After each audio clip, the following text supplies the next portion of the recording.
Recording? Yes, it is. And it's 5, 4, 3, 2, 1. Hey, Alex Simmons, how are you? We're in the middle of the summer. Chris Ryan, Alex Simmons. Looking sharp, too. What? Aren't we looking sharp? We got the sharp teeth. Yep. Sharp dressed men right here. We're dressed for the summer. It's the towards the end of July, and we're having some summer fun and getting into some summer trouble. I am a hybrid author of traditional and self-published material. Alex Simmons is a legendary author. Author of stories featuring Scooby-Doo and Batman and, oh man, so many different people. It's redonkulous. Including, of course, the 1930s soldier of fortune, Aaron Blackjack Day. Yeah. Alex and I aren't sitting back on our laurels saying, look at the wonderfulness of us. No. Last episode. In our last thrilling episode. That's right. And if you didn't see last episode, pause right here and go back, because that silliness really caused this silliness today. Alex got his followers and audiences on various... Our followers and audience. Excuse my face. Jeez, boy. Our followers on social media to suggest like 3 words, a 3-word phrase or 3 words that we're supposed to utilize and write a story based on some of those suggestions or one of those suggestions. Yeah, and, be careful what you ask for. Yeah, because we said okie doke, and we went off and wrote, and today is the fruits of that labor. That's right. Our audience flees for the hills, one or the other. Fruits, yeah. But Alex and I have done what you commanded, audience, and we have selected some words from the list that you provided, and we have created stories based on those. So we're going to talk about those, right, Alex? And let me just piggyback off of that and say that the whole reason for this wasn't that we didn't have anything else to do with our time. The reason for this was to help show how writers, how creatives can be inspired by prompts. And when I don't mean AI prompts, another use for that word, which is a word or a thought or an image or phrase or something that inspires or sparks an idea, a little fleeting bit of a story or plot or character, and how you can riff on that and build on that to create whatever it is, a story, a song, an article, whatever. So this was us putting our skills where our mouths are and talking about this sort of thing and different techniques for over 268 episodes. That's right. Number 269. We're always talking about where you get inspiration, right? And exactly. Sometimes I just follow Glorious around and Glorious being his lovely wife, by the way. And see whatever. Someone doesn't know that. Yeah, everybody should know that by now. If not, demerit. And then whatever's out there, if you play what if with it, it can become stories and that kind of thing. And this was another form of that. All right. So what do you have to say? Right. Now, before we start, just to keep you, now that you're all, I'm excited, what did they do? We're going to slow down. And I'm going to ask Alex Simmons, hey, man, what's up? What you been doing? Yeah, that's funny you should ask. Hint, hint, nod, nod, wink, wink. I've been actually working on a couple of things. One, it's as Chris said a little while ago, it's July. It's the end of July.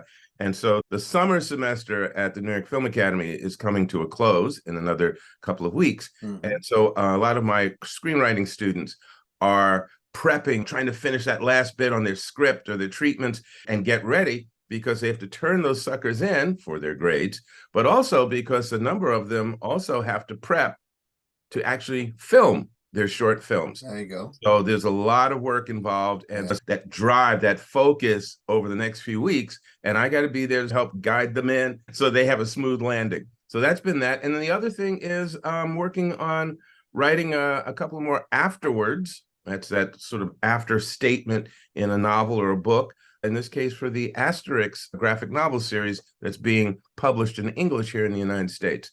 So I get to take some of that wonderfulness that Uderzo and Goscinny created with those wonderful characters and the satirical stories and also put them in context because they were created and written and drawn during the 1960s. And there are a lot of interesting things within there that I get to shine a light on and comment on and, again, bring into context. So that's part of what I've been working on the past few weeks. Cool. Chris. Yes, sir. Chris, what have you been up to, sir? Yeah. I'll give you two things very quickly because people want to hear these stories.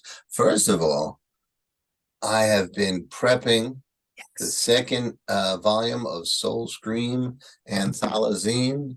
There's the first one. Really? Yep. Well, he's talking to the bookshelf now.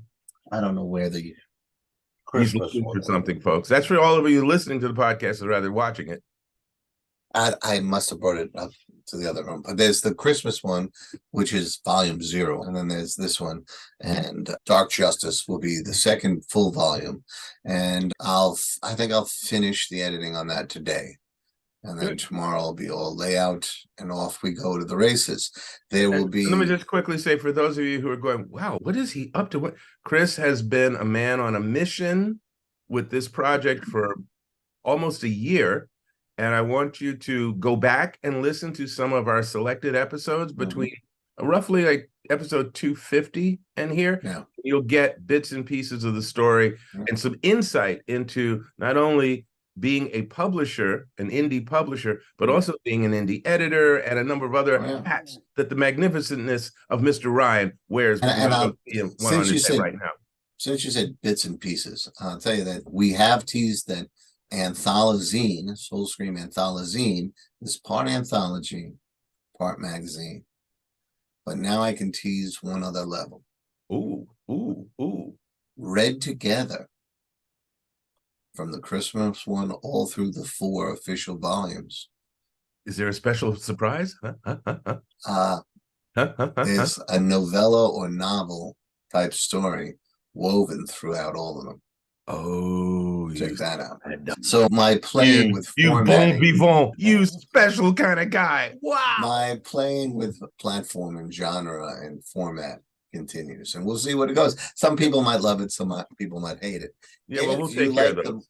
If you like the more straightforward stuff, this came out this last weekend. It just came to my house this week. Now we were supposed to talk about that a little because we had juiced up everybody for our readings, and we were going to talk about that in the break. But okay. Oh, well, let's talk about it now. Get it out of the way, because once the readings start, then there'll be parades and statues. And really? Go. Okay. So this is Six Gun Legends. This is 10 rounds of Wild West action.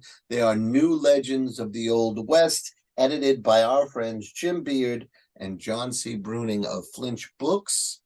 We have interviewed here on before. I have the Outlaw Moir in Blazing Guns, Rolling Death. And I'm sorry, say that again. Blazing Guns, Rolling Death. And the Outlaw Moir, I was really thrilled to be able to be part of creating that, or to create that for this, to be part of this book. And we are scheduled to have Jim and John on again in August. So hopefully we'll get to talk about this and a few other things. And there you go. Pretty exciting. Sounds wunderbar. Okay, now, as we said before, because of the prompt exercise that we did in 268, here in 269 is the result. And just to be so super special, we're going to start with Chris. Yes. Oh, I'm so nervous. All right. No, go ahead. Ladies and gentlemen, last week, and if you're watching this on YouTube, you'll be able to see it. But if you're listening on podcast, I'm going to hold up the notes I took during. Yes, what a mess. All hand scribbled, but listen, I was a lefty raised in Catholic schools during the 60s when they said if you're a lefty and you write with a left slant, that means, of course, that you're the devil. I write like this so I could have a righty slant. Oh, my God. Not the devil. Oh, my goodness. Oh, wow. Okay. In any case, I want to read the list. Now, not all of these are on, so I'm going to try and skip the ones I didn't use. Okay. But I had asked for black duffel bag, bad haircut, pensive, food is love. You should have that. You should have that. You should have a jar of these, man. Let's see. Infected, swelling unnaturally, thicker than water. It won't open. Unholy tangled mess. Disturbing loud sound. And chocolate ice cream soda. Those were, of the list of the notes that I took, those were ones that I was able to use. Just again for folks, those were words that were suggested by a number of people on social media for us, like sometimes one word, sometimes 2 or 3 words, right? Little phrases. Yeah. They suggested this whole list, and then we grabbed a few from that list to be inspired by. Okay. Yeah, for example, Tom Schnagowski there, he wrote infected, swelling unnaturally, and thicker than water. Okay, because clearly nothing disturbing about him. Who's off in San Diego and just did a panel on some bizarre horror subject. I forget what it was. Wow, that's cool. Yeah, that's very cool. He was at the San Diego Comic-Con sharing his warped mind, but that's great because he'll be here in a few weeks sharing more of his warped mind. That's great. Yes, I'm eager. I got my popcorn. I'm ready. So here we go, and let me get this set up. It's Chris Ryan about. So this is called McTavish Night Fishing. Aiden struggled to suck the chocolate ice cream soda through a metal straw he had borrowed from his mother's kitchen. Not the same experience as sitting across from Greta at Brain Freeze, but here we are. Food is love. And Greta loved chocolate ice cream sodas, so he bought them every time he came to visit. Got them from the BF, as she liked to call it, put them in a small cooler, packed them in ice from Mother's fridge so they wouldn't melt or spill. He owed Greta that much. Besides, a cooler was easier to put in the rowboat. The first time he tried to surprise her with ice cream sodas, he attempted to hold the 2 cups between his feet as he rowed. Disaster. But she understood. Thought it was funny, actually. That made everything okay. Greta made everything okay. And now she always would. Forever. McTavish could sense the feelings wafting off Aiden from way over on the shoreline. Across the street from Lake's Edge, truth be told, where he was studying an impromptu memorial the locals created. Flowers, notes, small crosses, and pictures of young Greta. All of it pulsed with loss. Over decades serving this weird calling, he had rarely experienced such unified communal heartbreak. Their shared pain brought him here. The whole town was in mourning over one young innocent. Almost the whole town. McTavish turned toward the silhouette of the lone figure sitting in a rowboat in the middle of a lake at 2 a.m. on a Tuesday morning. He felt Aiden's joy, his misguided love, his twisted triumph. A big fella. Maybe he played high school football, now gone to seed a bit. Or perhaps it was years of playing Madden and other video games. It didn't make a difference what his story was, though, did it? The town needed help. Deserved closure. McTavish sighed, stared over at this one dissonant soul for a moment longer. He'd been at this a long time now. Never got any easier. Here we go, he murmured, rolling his shoulders with a scrape and a hollow knock that tended to creep others out. Luckily, no one else was around to hear it or see him as he walked out towards what looked to be a 16-foot rowing dory. The boat didn't bother him. The passenger in it?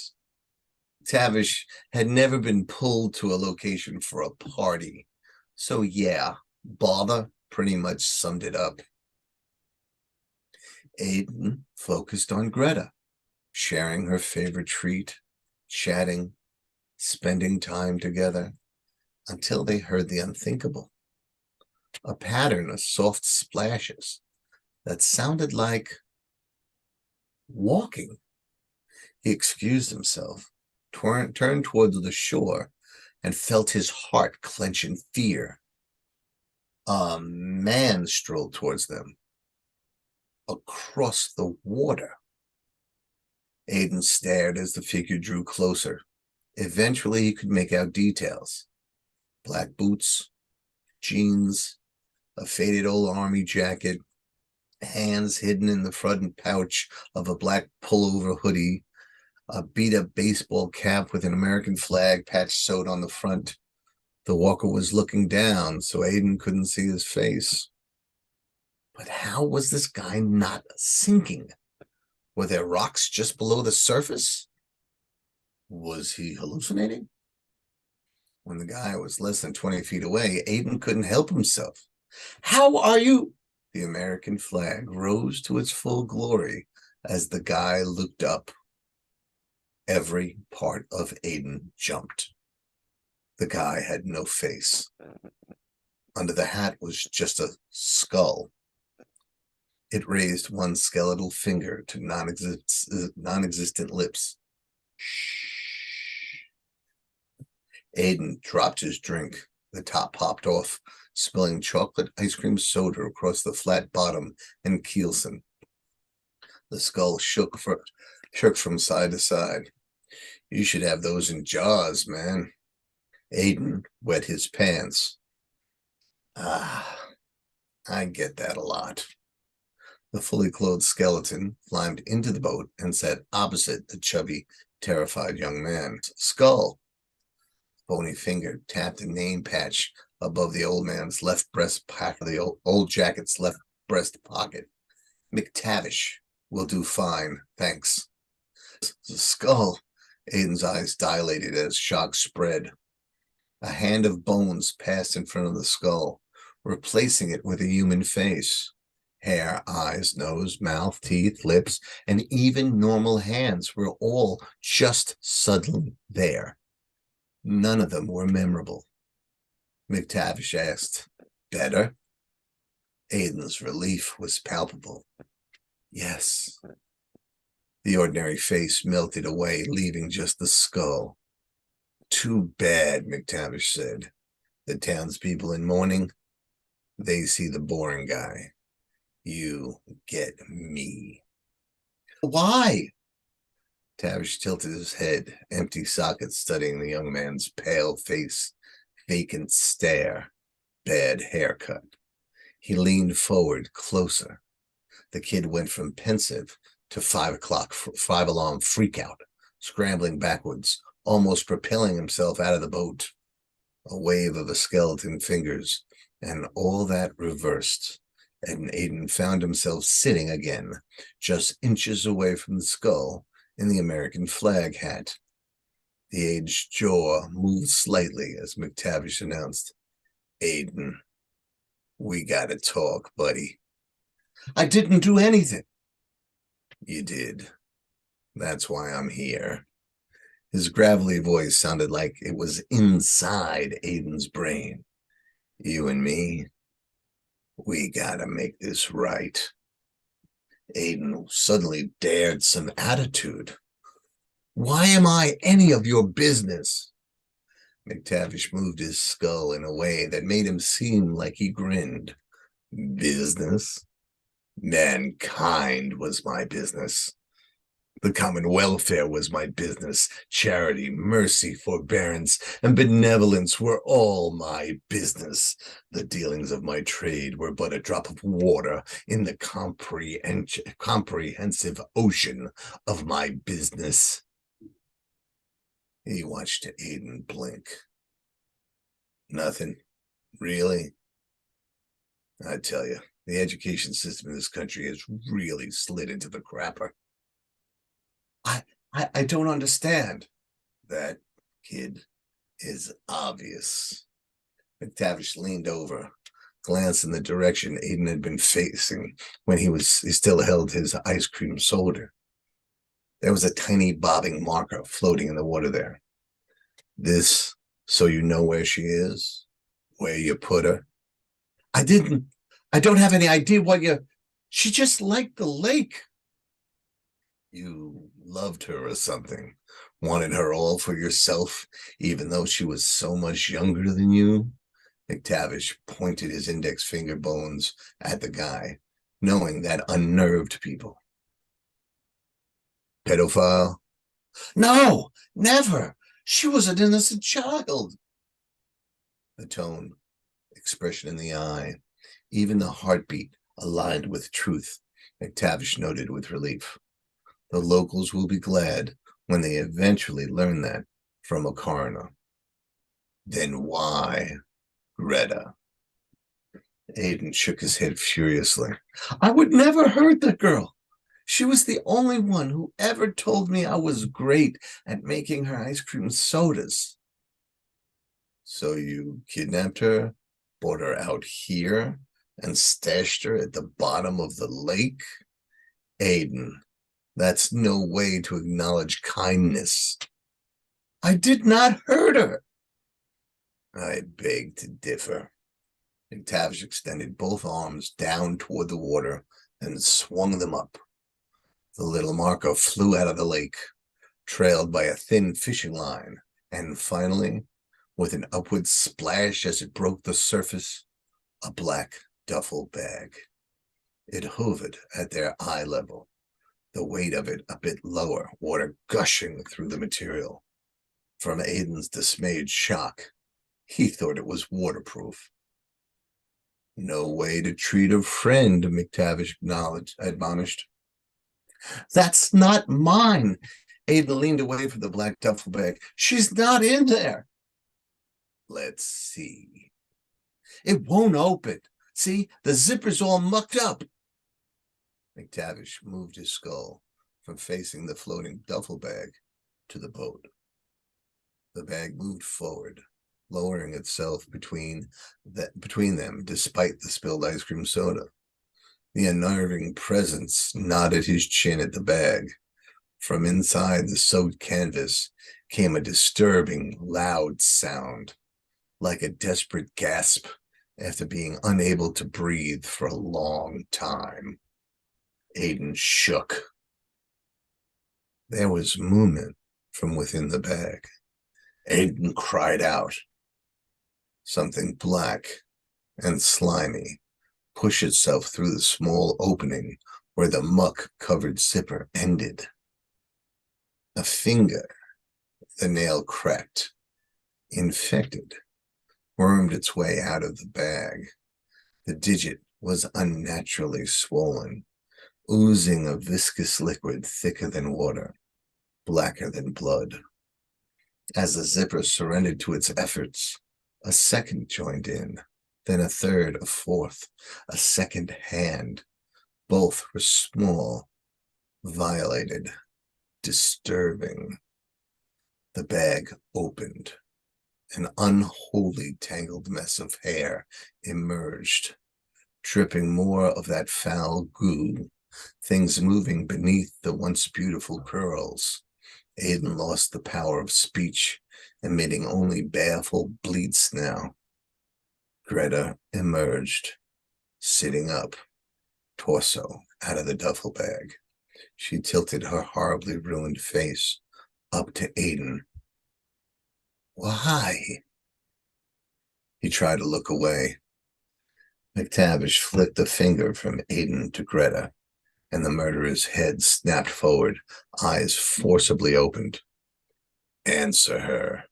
She deserves that much at least. Struggling mightily, Aiden found he couldn't move, couldn't avert his eyes, couldn't escape the deathly stench he had condemned her to. You were nice, always. I didn't know how good that could feel. Once I experienced it, I wanted more. Thought that if I had worked hard enough, I'd get it from other customers, my boss, teachers, my family. But it only ever came from you. Only you. I had to keep that safe. I couldn't risk the darkness of others ruining you. Greta studied him with her dead eyes. You did. No, I saved you. Kept you from this brutal life. Greta seemed to sink into herself a bit, as if saddened by the pathetic truth of her demise. By stealing mine. Aiden flew into a rage. You, Boneface! You're putting words into her mouth. You ruined her beauty, her innocence, my memories. Greta shook her head slowly. He's not here for me, Barry. The killer deflated. My name is Aiden. The lifeless shell of the girl raised and dropped to her shoulders. Does it matter now? And with that, she was gone. Her corpse slid partially back into the bag, but the head remained visible, staring its truth at her murderer. McTavish rowed them back to shore and the waiting squad cars. Police surrounded the rowboat, some with guns drawn. The sergeant addressed the nondescript stranger, easing the oars into the tiny vessel. You, McTavish, the private investigator? McTavish tapped his name patch. Thanks for coming. He needs help. She needs a proper burial. You'll stay and make a statement? Sure. McTavish waited by one of the squad cars until a crowd of neighbors formed. Can't keep anything secret in small towns.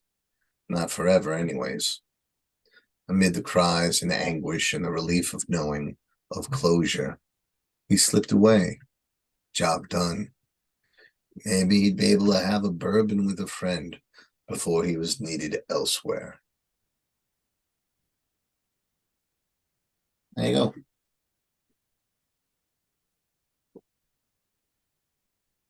I think you're muted, bro.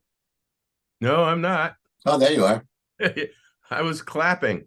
Yeah, I couldn't hear the clap, though. Oh, you couldn't? No. That's interesting. That's okay. I saw it. Still can't hear the clap. Wow, that is interesting. I'm clapping here, folks. I'm Freddie Prinze. I'm clapping here. There you go. I'm clapping him. Him. Yeah. Wow. There you go. What do you think? Wow. Oh, thank you. Wow. Okay, folks, it's been a great episode. I ain't going into that. How did you do it, Chris? Yeah, well, what was the process? The process was as follows. I was on deadline to finish up Soul Scream Anthology Volume 2 when you came up with this challenge. And I was like, oh, man, do I have time to do both? And a little voice in my head said, you can if they're the same assignment. While I was looking there, I started thinking of, can any of these words help me with McTavish's story? I knew I knew the bones of the story. And sorry with the pun. Yeah, I know you're not. I actually had told Glorious the rough of this story, and I recorded it into my phone while we were walking around a reservoir with our dog, the alleged security officer for Seamus Nunzio Publications here, Productions. And poor Glorious has to deal with this all the time. I'll say, what do you think about this? And then go off with some madness. And then when I said I was going to write Night Fishing, I said, this is going to be so easy. I'm just going to open up what I recorded. I'll translate it or transcribe it. And when I transcribed it, it was madness. Because the transcription really couldn't understand my Bronx accent. And I was speaking like excited as the story was coming to me. So it was just madness. So I had to abandon that and start from scratch. What do you use for transcription? I'm sorry, I just happen to have my phone with me. So I have a recorder on the phone. Do you remember when I used to go to the cons and just talk to strangers? So you didn't mean the same thing. You didn't record an audio and then pop that into your computer to be transcribed. You were talking into your phone and it was typing. No, then I hit the transcription button after that. But it so transcribed into madness. It was just, It was hilarious. Yeah, it was really funny. I knew the bones of it, but I had to write it from scratch.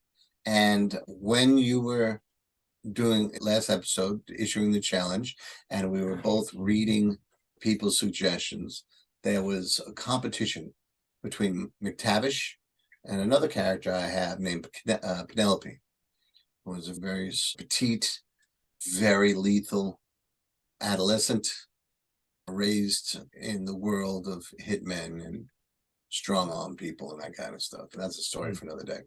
But McTavish won out. I think what did it was Black Duffel Bag. And then when Tom's suggestions came, I knew where they would fit, and then things started happening there. When I forget who suggested chocolate ice cream soda. Yeah, I'd have to go back and look. That became, what could I do with that? I said, it's twisted if he's bringing her favorite treat to her out in the middle of a lake where he has submerged her so no one can find her. And I had to make him, I made him a little heavier so we could believe that he would sit there and drink both of them, pretending she had one herself while he spoke with her. And it just would allow me to quietly layer the madness of this character. And then I decided what year he was born, and I went to popular names for boys. And I said, let me see the one that I immediately disliked the most. And it was Aiden. So there's a way to name characters. And then the other things I really loved, you should have a jar of these, man. I had to change that line a little bit. You should have that in a jar, man. I hope that I did it justice. And so I was able to play with the challenge and also meet my deadline. Excellent. It's a great exercise. It's an exercise that goes all the way back to my grad school days when I was first writing City of Woe, which is soon going to be relaunched, but we'll talk about that in another episode. I was taking creative writing classes, and in my mind, I was going to do everything I could to whatever assignment we got, turn it somehow into a chapter of City of Woe. So so I got used to thinking, how can these apply? And the exercise is getting to yes. So often we say, oh, that won't work. That won't work. No. And what that does is it stops the creativity. How could it work? Is more open. Yeah. And you can allow yourself to have some fun with the creativity. Now, this all hinges. Say, how can I play with this? How can I? Yeah. It all hinges on whether people enjoyed the story. Because if they were just like, wow, this is just horrible crap that just every once in a while throws a word in, then I should be shining shoes for a living. But if people liked it at all, if it worked as a story, it might need a little polishing or whatever, but the assignment was to get a story in, then it's proof of concept. And if I can do it, anybody can do it. So wait, you just said something, so I want to go back to that polish. Was this a first draft, rough draft, a second draft? How much? Okay, if we count me telling Glorious as I walked as a very first rough draft, right? And then transcription, when I saw the gibberish, I had to retell myself the story. So that's second draft, right? This would be first written draft, but third draft of the story, because I'm telling myself it again. However, Joyce Carol Oates style, I have seen the movie of the story in my head while I'm either vacuuming or walking the dog or whatever. And I believe in that. I think there was a bit of genius that she shared with everybody when she said she works on stories when she's running. She's 85 now. She's in the Sunday New York Times Magazine today. So God bless her. 85, another book coming out. That's a badass mama right there. There you go. But she always said that she would run and tell herself or watch the story in her brain. And if she hit a glitch, she would work that out as she was running. And she would keep doing that process until she could run and see the whole story beginning to end without glitches. And only then would she write it. I would consider those drafts. So you're always working even when you're not working, right? You're having fun with it. So after the challenge, when I wrote it, then I got it down quickly. And then next day, I went to a fourth draft. The first draft is to just get it done, get it out on a screen, or if you write longhand, right?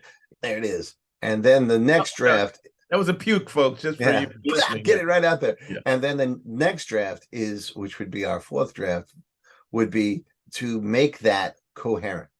Not to be great yet, but to make it coherent.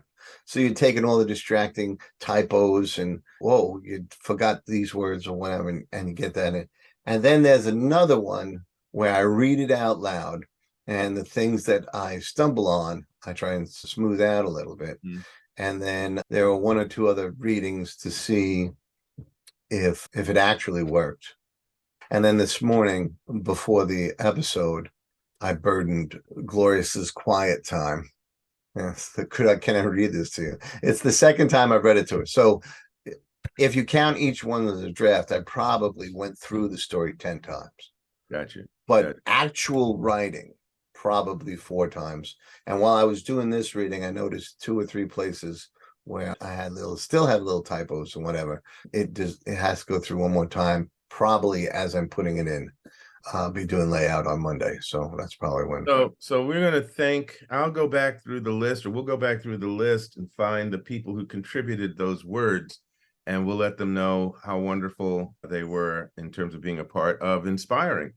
Yeah. We'll have to figure out what we can do. Some way of saying thank you. Yeah. So I had some ideas last week. We'll have to figure out what makes most sense.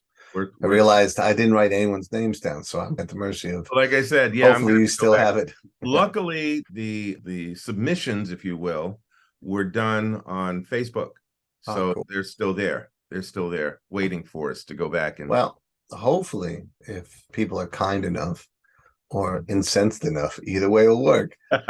They'll put some comments down in the comments section below here, and let us know how that one worked and how the legends work, because we're about to turn our attention to the legend. Oh geez, behave. Okay, so here we go.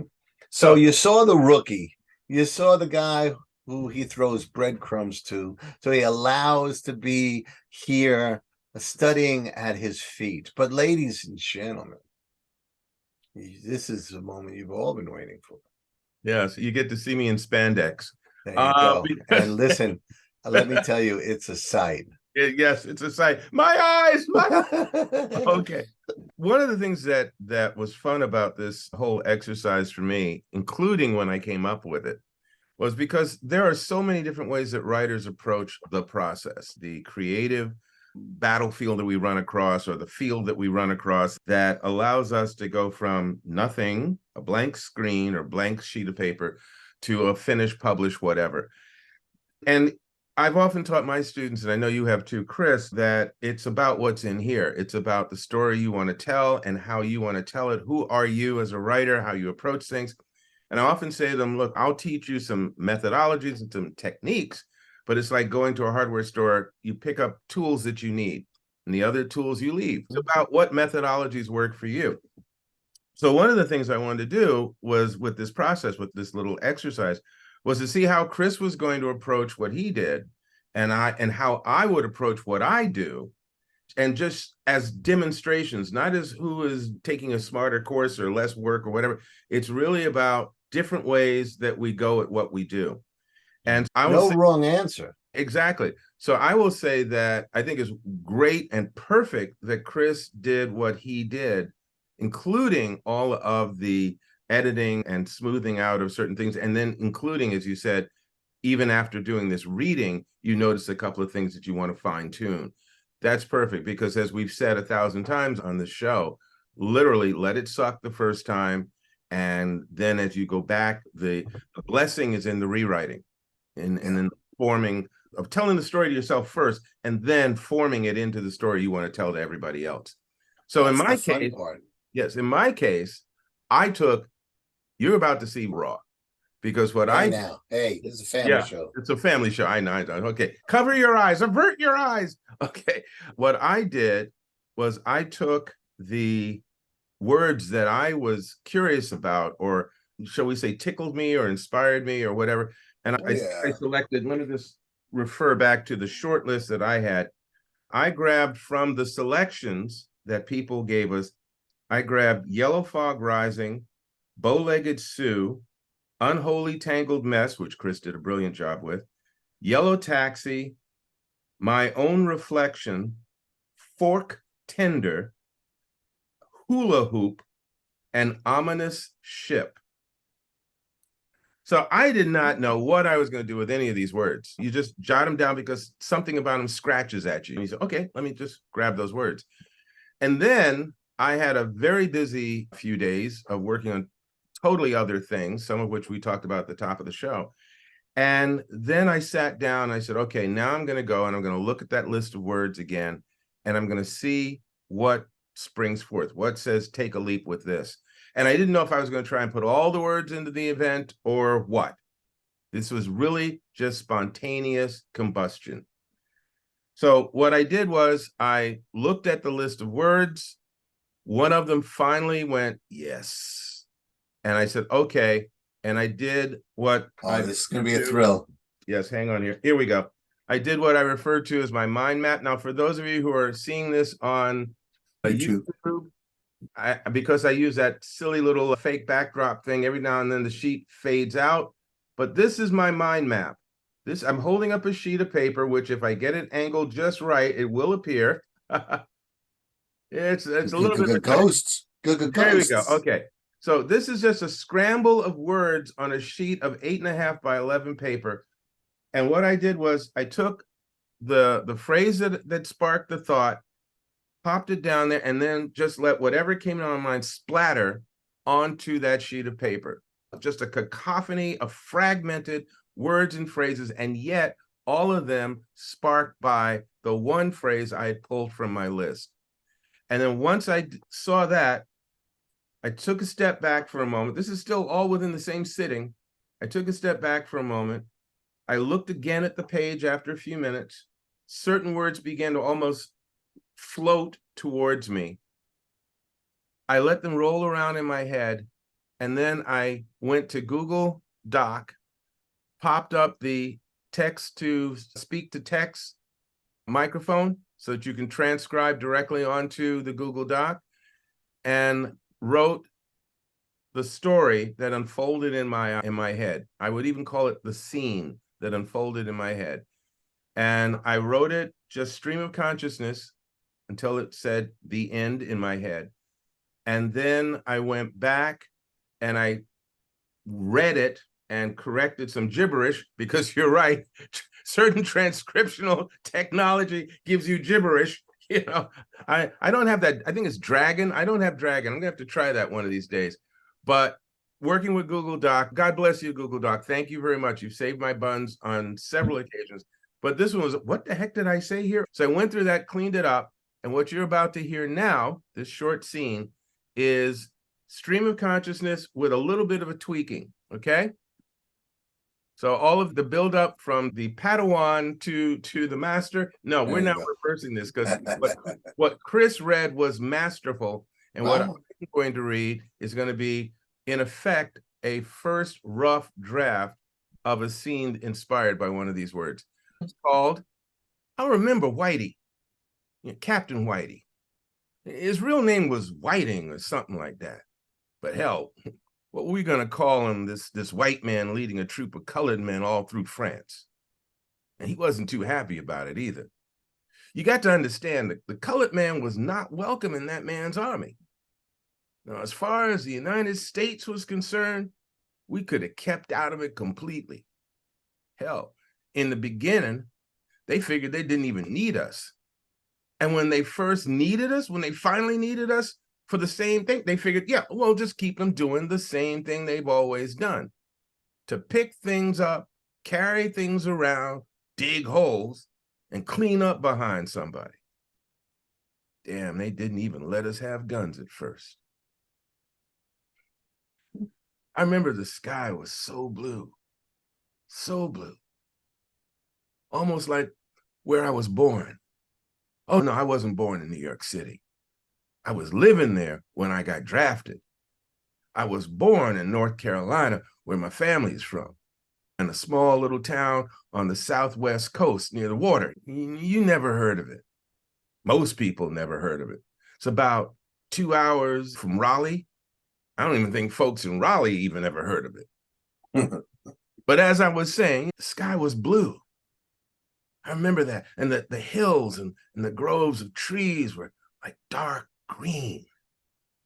I remember thinking the grass was bright green and felt soft. It made you just want to lay down and roll in it.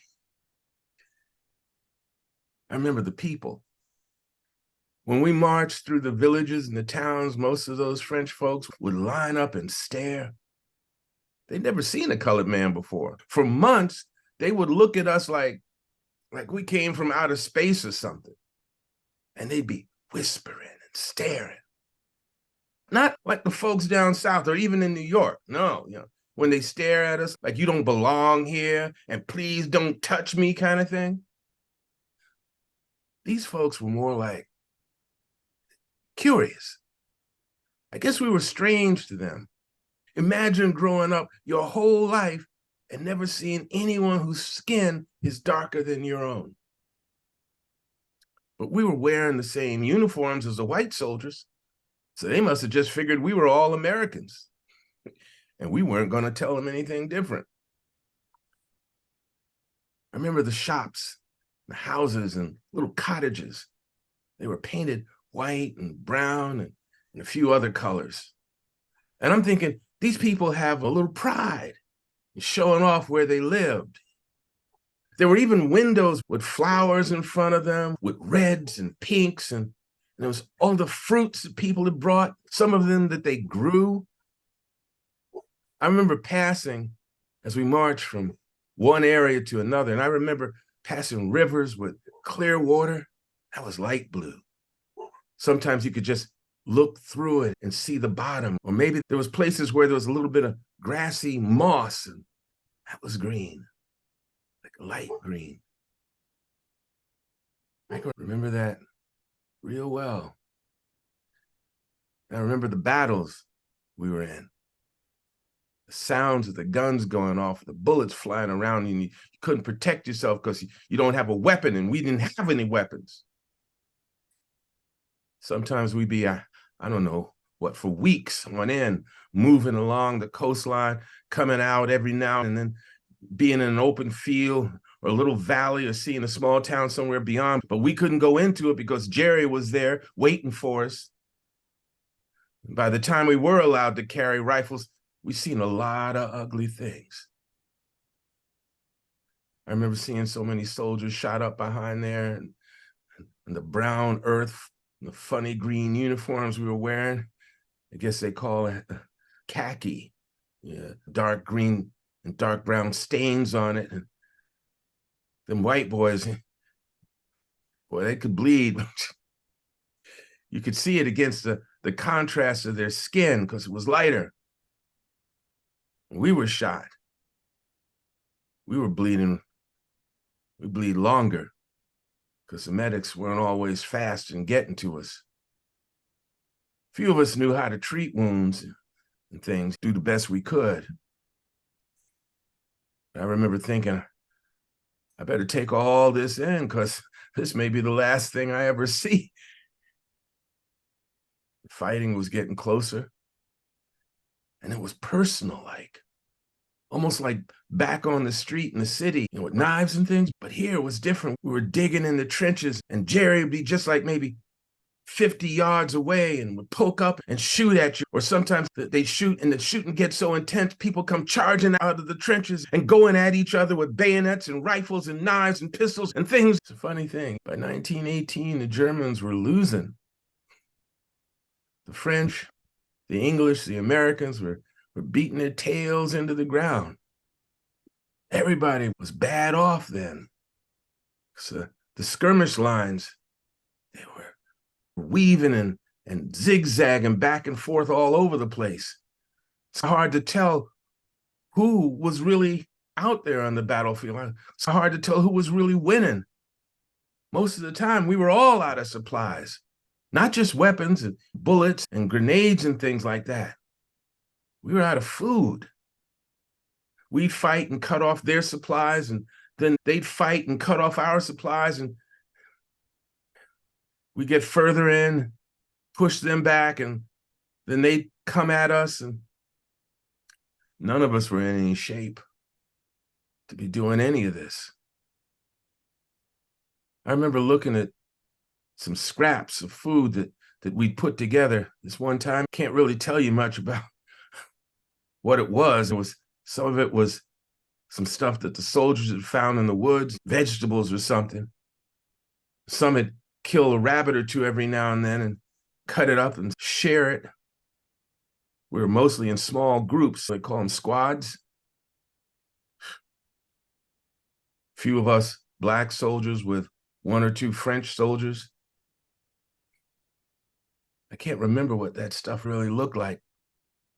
It smelled funny, but you had to eat it. Starve to death, or not have the strength to fight. And if you couldn't fight, you'd die. I remember that last day, though. It was funny. The sky wasn't as blue, more gray. Yeah, gray. It was early morning. Everything was damp, and we were thinking we can't do much more of this because we're running out of time and strength. Got to be coming close. You just have to hang in there a little longer. Deal with this chill a little bit more. But the chill was cutting through our uniforms, what was left of them. We ain't seen the enemy for a while, several days. And suddenly I remember thinking how the grass looked funny. It wasn't green anymore. It wasn't dark or light. It was dingy looking. I thought it must be the early morning mist blurring things out. I remember thinking that, yeah, I saw the blurry green light, green grass. Some of the other men saw it, but we're thinking, maybe we're tired. Maybe that's what's doing this. Then the color became, I don't know, clearer. I remember it was yellow. Yeah, that was the color. Grass seemed yellow, but it wasn't. It was like the yellow was a mist, like smoke or like fog on the water in the early morning, but there was no water. It was just dirt and grass and trees. But that yellow fog was rising, was swirling around us. Some of us trying to cover our mouths or our nose with our hands or our shirts. We did the best we could, but we started coughing and backing up a bit. We didn't want to drop our guard because we figured the enemy was somewhere off there just ahead of us, ready to shoot us or charge us the moment we were blinded by this smoke or something. Figured we wouldn't see them rushing us. So we're trying to squint through all this smoke, trying to keep our guns ready.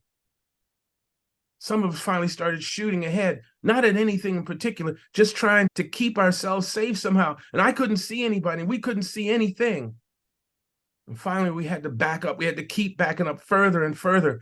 And I took some water from my canteen and spread it on a rag and put it over my eyes and my mouth so I could try and breathe through it. But I was already coughing. We were sure any moment the Germans would come rushing at us, but they didn't. We waited for an hour or so, waited for the wind to clear the fog away, and we advanced. We were still coughing and wheezing. Eyes were still stinging a bit. We figured we'd find them at some point and it'd be a firefight. And we'd end up dead or alive. But we didn't find them. I guess that's a good thing. Because in the hours as they rolled by, the burning and the stinging increased. Some of our eyes we could barely see, and blisters and sores started appearing on our skin. A few of us were having trouble breathing. We could still feel it. In fact, 2 days later, some of us were covered in blisters. And some of us who had trouble breathing didn't make it at all. They said I was one of the lucky ones.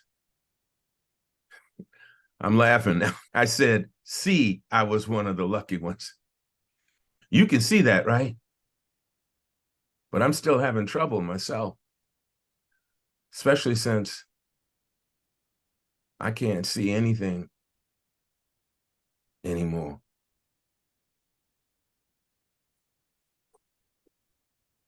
That's it. I see what you're saying. I didn't hear the clapping either. Strange, right? Yeah, it doesn't pick it up. That's very weird. Oh, that is strange. Folks, we've just learned something about technology here today. When it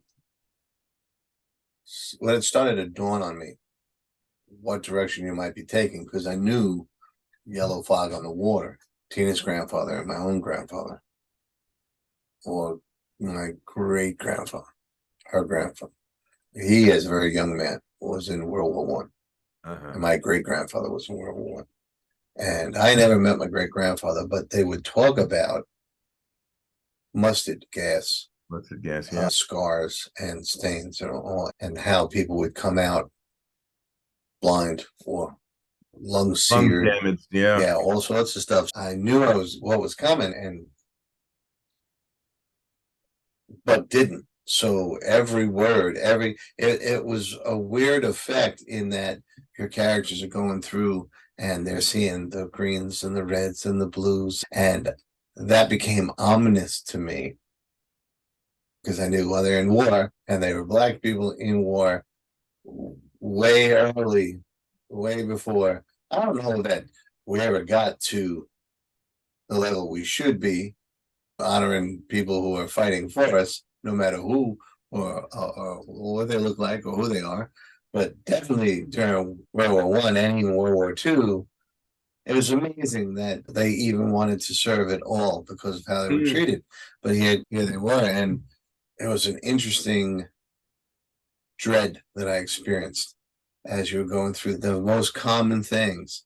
I was turning like any minute now, it's coming, and that was a great effect. Thank you. As I said, the process for me was interesting because I didn't know until I knew what I was going to do with what was in front of me. It's very much improvisational in a way, if I were talking theater or acting, to take a prompt, a cue, any little bit, any little word, and to see where it takes you, and to then understand after how you got there. Because some of the last couple of years, I had worked on a project that involved World War One, and it wasn't about Black soldiers in that time, but I certainly made sure I mentioned them in the project. Sure. And Yellow Fog on the Water initially was Yellow Fog on the Water, and then Yellow Fog, Smoke, Mist, Gas. Oh. And then what was the story? What was the story? And I didn't know that as I turned on the microphone. But the first thing that came to mind was white. Okay, we're going to play with color. And then how do I start with whiting? Okay. And then it just began to roll from there. And the more into the moment I got, the faster it rolled. And I think that it would have been different had I tried to write it as a third-person narrative. I think it would have been harder. I don't know that, but I think so, because the story came to me so strongly because I got into first-person mindset, and I had to be the character who experienced this. And then it was telling my story. And so I lived it. So what did I recall? And so it was, again, how you let your mind roll free, or as we've said, how you play with the possibilities and the pieces. It's not about, oh, how am I going to write this thing? How am I going to make this work?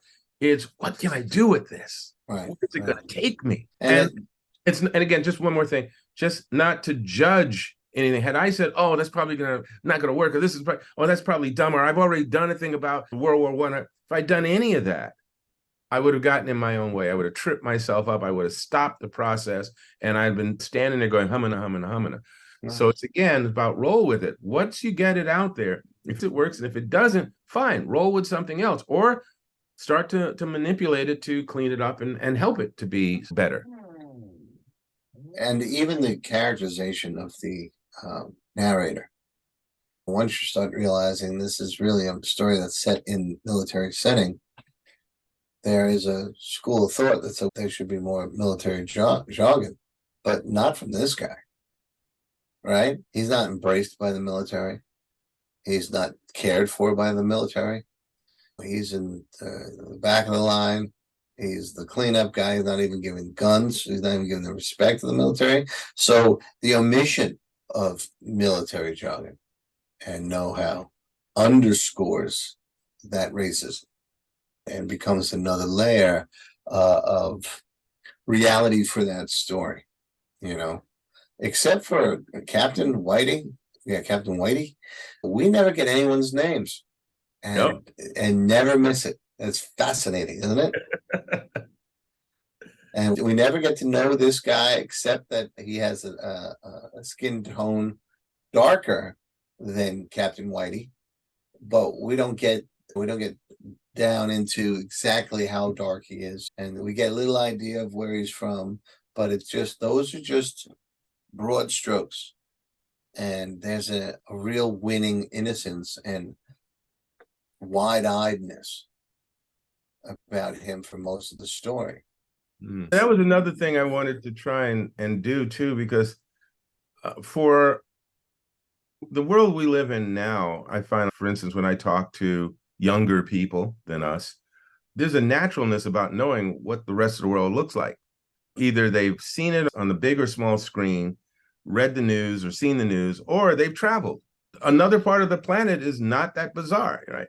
But in 1918 in particular, general population hardly traveled, but Blacks in particular barely made it from down south to the north, let alone know what any other country, including Africa, looked like. So for him, what he got out of the army was the clothing on his back and a ticket to another place where people were going to try and kill him. You know, and yeah, he could approach this experience totally from F you, I don't want to be here, I'm going to run when I get a chance or whatever. But there was a certain amount of, look where I am and look at all this stuff that I never even thought about except for familiar things, trees, grass, hills, water, that sort of thing. I'm familiar with that, but everything else is new, different. And the other thing that really works is that he sees everything. He doesn't so much talk to us about how things taste or how they smell or how they feel to the touch, but he sees everything, and it plays into his innocence and his wide-eyed and his openness to the world. But it's also, it's one of those things at the very last line, everything flips. All those wonderful things we watched him see or saw with him become foreshadowing. We lose everything that he gained in that journey. He was thinking that how long he'd be around. He wasn't thinking he doesn't know how long he'd be able to see.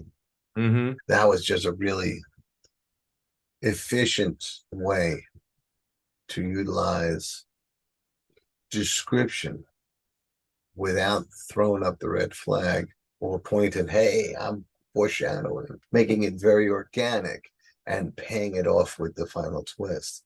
Ladies and gentlemen, pay attention to what this man does. I'm going to play one more moment here, and I won't put you through the whole thing, but I just want to show again the multiverse of creativity. All right. Where Chris went with his story, where I went with mine. Those are two wonderful pathways, timelines that you can play along, but there are other multiverses. And so one of the other phrases that I had grabbed from that list inspired this. And as I said, this was also as impromptu, a matter of moments, right? I just went, okay, where's this taking me? Where's this taking me? And click. And again, it's another thing about approaching from the point of view of a character, because sometimes it just makes the storytelling easier. Mhm. And this is also an example of another type of storytelling. Right now, did you tell us the word that? No, you'll know the word in a All moment. right. Cool. You'll know it in a moment. All right, here we go. Okay, here we go now. You ready for this now, folks? I'm Strapped in. apologizing early for some of what you're about to experience. This is a ballad that's really quite new. A story of a young girl named Bowlegged Sue. Was back as a boy in the years that I grew, that I first got smacked by Bowlegged Sue. Bowlegged Sue, Bowlegged Sue, the men who have wronged you are really quite few. And I was one, because I didn't have a clue that we all deserve someone, even Bowlegged Sue. There was Tommy O'Flynn, who saw her in mood. She knocked him so hard, he never came to. And Clarence Coltrane poked fun at her too. Now he walks in with a limp, and his dentures need glue. Oh, Bowlegged Sue. The men who have wronged you are really quite few. And I was one, because I didn't have a clue that we all deserve someone, even Bowlegged Sue. Last verse here. The other night, I was watching the news. They had a story about Bowlegged Sue and the business she built and the jet that she flew and the family who loved her and the joy that she knew. And then you fill in with the refrain again, Bowlegged Sue. There you go. Very nicely done. That's great. Bowlegged Sue could have been used very detrimentally, and to go and fly in the face of that and have her stand up, that was cool. Yeah. I like the last verse too, where is a bigger success. Because you can't call it. We're fools to be judgmental that way. That's true. Yeah. Nicely done. It's been quite a show. This has definitely been a show, and we hope that you got something out of it. Maybe, hopefully, a little, oh man, I'm just going to open myself up and see what happens and get on with my writing, because that's really what all of Tell a Damn Story is about, is to help you keep going. If something interested you, or if you have a question about the writing, or if you have a comment about the writing, we'd absolutely love to see some comments down below. This is something that we're beginning to enjoy. We've gotten a few so far, and we're looking for more. We don't want to be selfish, but we want the community. We're building community. You already helped us with the suggestions, and we hope that you like the results. And now let's hear from you. And thanks to everybody. By the way, we will find the folks, identify the folks that we plucked some of these inspirations from, and thank you very much for that. And then find some other way of saying thank you on a slightly larger scale. Don't know what that is yet, but we'll figure something out, because we're cool like that. Let's buy them an island. Wait a minute. Let's tone that down a little. Yeah. Maybe buy them an island record, but we'll figure it out. We'll let you know in a future episode. Oh, I know. We'll give them a recording of Bowlegged. No. Okay. Okay, folks, thank you very much. As Chris said, please leave your comments, suggestions, and questions in the comment section. Chris, always a pleasure.